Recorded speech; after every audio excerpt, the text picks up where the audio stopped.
Christians are on edge in northwest Pakistan, not far from the city of Peshawar. Believers in the city of Charsada have received letters like this one threatening to execute them if they do not convert to Islam. Christians say they're worried but will stand firm in their faith. Police are investigating to determine the source of the threatening letters. They have pledged to protect the Christians. Well, they've been forsaken by their friends and even family members. But as Greg Musselman reports, Ethiopia's Christians are still finding the strength to stand. These Ethiopian followers of Christ are singing, "I will worship you no matter what. I will sing for you no matter what. I will choose you no matter what. You have changed my history." But their joy in the Lord has not been without difficulty and persecution. This is the result of a March 2006 Muslim mob rampage in the northeastern part of the country. All three evangelical church buildings in the village, the Full Gospel, the Lutheran, and Mennonite churches, were burned and destroyed. It was reported that local police provided an accelerant used to burn the churches and urged the attackers to work quickly before federal police arrived to intervene. Initial plans were to kill key Christian leaders and take the rest of the believers to the mosque and forcibly convert them to Islam. 98% of the people here are Muslims. The army was able to intervene and prevent any deaths. However, 76-year-old Werkena was badly injured in the attack.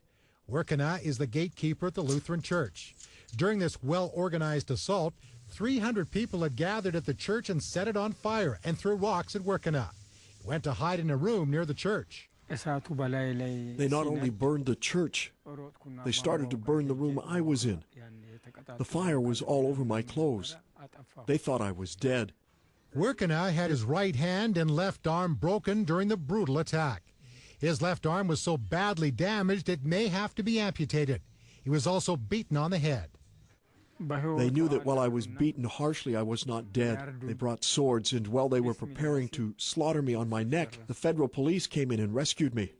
Werkena knows it was God who saved his life. I believe it's God who rescued my life. They were beating me with a stick and also with stones. There were many people in the compound, but God was overshadowing me and covering me by his hand. Otherwise, I would have died. Werkena is back at work and says he hopes the Lord gives him 76 more years to serve him.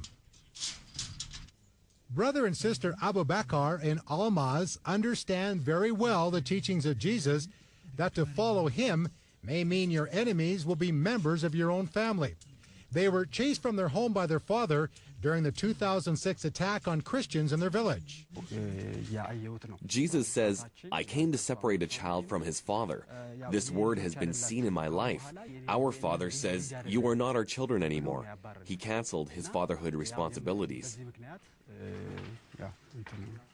Abu Bakr was an Eritrean soldier and a Muslim before coming to Christ in 2000. He came to Jesus after reading the Bible following his capture by the Ethiopian military and put in a prison camp. He says he had been searching for truth for many years and finally found that in Christ. 18-year-old Almaz had two dreams about Jesus, and along with the testimony and changed life of her brother, also left Islam to become a Christian in 2004. Up until the mob attacks, their Muslim father, who had tolerated their Christian faith, turned on them. They fled to another village. When we were chased out, we went directly to the church.